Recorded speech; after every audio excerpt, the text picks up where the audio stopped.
Il est 8h20 sur Europe 1, nous sommes le 5 mai et c'est la date choisie par François Ruffin, député de la France Insoumise, pour rallier dans son cortège de la place de l'Opéra à la place de la Bastille, aujourd'hui à Paris, ceux qui veulent fêter la première année d'Emmanuel Macron à leur manière.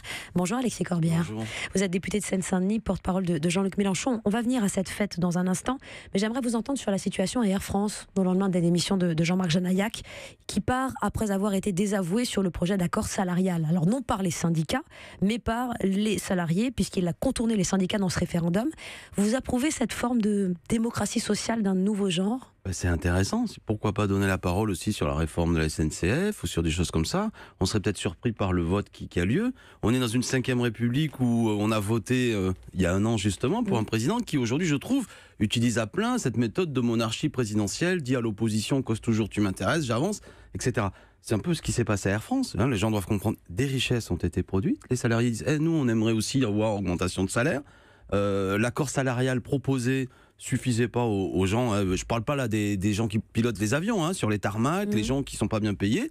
Ils ont dit, on leur donne la parole, ils disent non, on veut un autre accord. C'est bien. Et moi, je trouve que c'est une méthode intéressante. Je prends à partie, si je puis dire, le gouvernement pour dire, donnez la parole aux gens. Vous allez voir que beaucoup des choses que vous proposez sont pas majoritaires dans le pays. Dont acte, mais il y a 300 millions d'euros en jeu. Le coût des 11 jours de grève depuis février à Air France. Et à votre place, on l'entendait tout à l'heure, Édouard Philippe craignait justement le départ du PDG en disant qu'il n'était pas sûr que dans ces conditions, l'entreprise serait armée pour affronter la suite.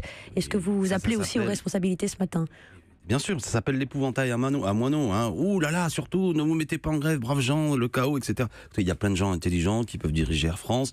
Le PDG était un homme compétent. Là, en l'occurrence, il y a une forme de dignité d'ailleurs de sa part. Il dit, bon, moi, je suis plus majoritaire, je m'en vais. On va trouver d'autres gens, on va discuter. Les avions vont décoller encore, rassurez-vous. Ils vont voler de la même façon. Non, je veux dire, ne banalisons pas. Là, il y a une impression cantonnée de la part des macronistes, je dis ça comme ça, de manière au sens large, qu'il faudrait plus manifester parce qu'il y a des casseurs, il faudrait plus se mettre en grève parce que ça gêne les gens. Enfin, toutes les libertés publiques fondamentales, progressivement, comme ça, à petite dose, sont un peu moquées en disant attention. Personne ne dénie le droit de manifester. Même Emmanuel Macron, qui déplorait les violences, a dit que la manifestation était évidemment un droit fondamental. J'ai vu des députés En Marche sur d'autres radios dire dans ces conditions, on devrait prendre nos responsabilités. Monsieur Mélenchon devrait quand même quasiment tirer la conclusion que est-ce que la manifestation que nous faisons cet après-midi est légitime. Et j'ai été content d'ailleurs de voir que le préfet de Paris, monsieur Delpech, a dit lui, oui, on va s'organiser. Oui, et on vous donne 2000 hommes aujourd'hui aussi pour aider à cette organisation. Sûr, c'est comme ça. Dans l'apaisement. C'est bien, vous savez, quand le PSG joue un match, il y a des policiers, enfin je veux dire, voilà. Tout à fait. Donc c'est normal, c'est leur métier. Et on espère que de la place de l'Opéra à la place de la Bastille, tout sera absolument moi apaisé. aussi, non mais je profite du micro, que les choses soient claires. Les casseurs, cassez-vous. Franchement, venez pas. Et les autonomes, soyez vraiment autonomes. Ne venez pas dans notre manif. Nous, c'est pacifique. On veut y aller tous. Garçons, filles, s'il y a des bébés, venez gentiment, tranquillement. Il y aura de la fanfare, il y a de la musique. Pas de casse. Notre force, c'est notre nombre, notre détermination et nos sourires et nos rires pour dire nous, on veut une société meilleure. On se reconnaît pas dans la France à Macron. Chacun aura compris que le côté la fête à Macron n'est pas une invitation à casser la figure à qui que ce soit, mais de manière festive à dire on n'est pas d'accord, on veut notre type de société. Et vraiment, ceux qui ont cassé le 1er mai sont les idiots utiles du gouvernement. Parce qu'évidemment, Macron, lui d'Australie, il dit regardez, peut-être que vous n'êtes pas d'accord avec ma politique, mais mes adversaires pourtant, sont des casseurs. Les idiots utiles, ils sont pour certains centraliens, directeurs de production. J'ai vu ça. On a vu dans les castings des prévenus que c'était quand même assez étonnant. C'était pas Black Bloc, mais Black Bourge, des petits bourgeois, de papa et maman. Mais ça pose des questions.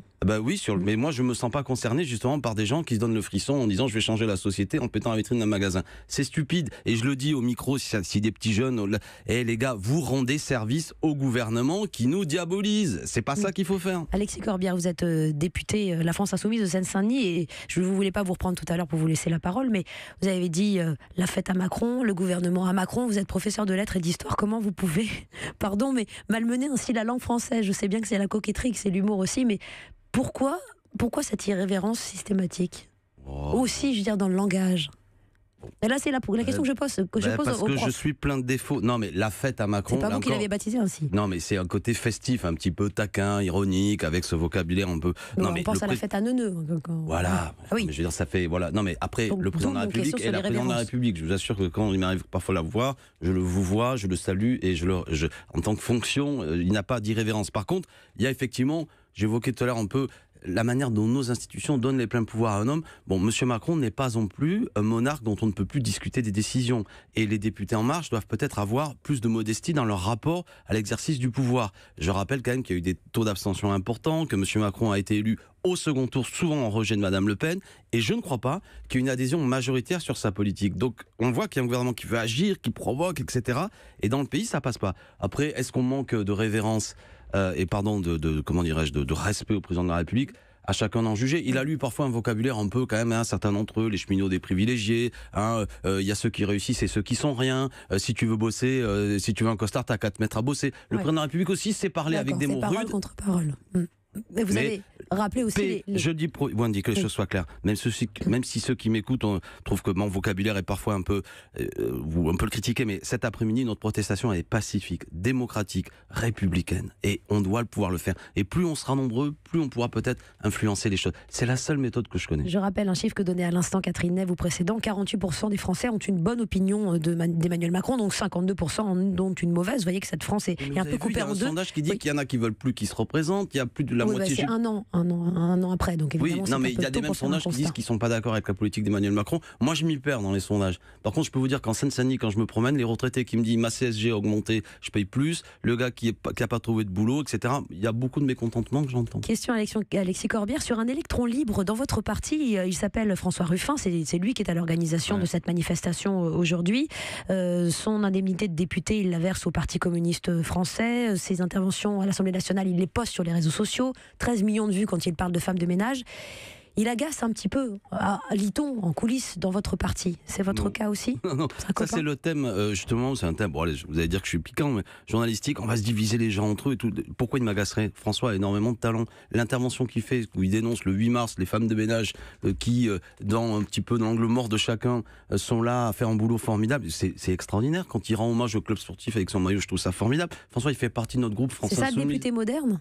Vous savez, quand ça veut dire insoumis, c'est un groupe de gens qui ont tous des personnalités. Lui, il n'a pas le même parcours que moi. Moi, je suis prof de lycée professionnel, militant depuis 22 ans aux côtés de Jean-Luc Mélenchon. Lui, c'est un réalisateur, un artiste. Il vient, il fait ses trucs. D'ailleurs, c'est lui, ses idées, la fête à Macron, tout ça, ce côté un peu joyeux.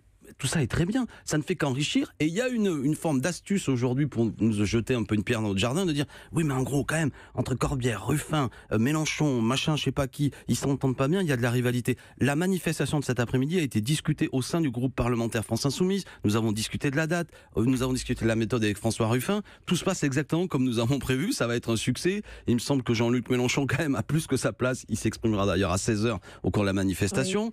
Oui. S'il n'y avait pas la France Insoumise d'un point de vue organisationnel, tout ça n'aurait pas lieu. Et François Ruffin, c'est la fête aujourd'hui de quelle France que vous célébrez, de l'Opéra à la Bastille? La France populaire, celle qui veut un meilleur partage des richesses, celle qui veut l'écologie et pas la destruction de la planète, celle qui veut la justice et l'égalité et pas la haine entre les uns et les autres, celle qui pense que c'est tous ensemble qu'on va réussir et pas en privilégiant toujours une minorité d'oligarques qui possèdent de plus en plus et qui ne refusent de partager. C'est la France telle qu'on l'aime, quoi. La France éternelle, celle qui notamment il y a 2 siècles aussi disait liberté, égalité, fraternité. Ça dépasse la France insoumise. On n'a pas besoin d'être adhérent pour adhérer à J'entends bien, mais si on prend au mot liberté, égalité, fraternité, c'est un programme révolutionnaire. On peut le dire cet après-midi encore. Être français, finalement, c'est venir faire la fête à Macron pour dire plus de justice sociale. Merci Alexis Corbière, dans un esprit festif et d'apaisement, vous qui êtes député de Seine-Saint-Denis, qui avez dit bien les choses.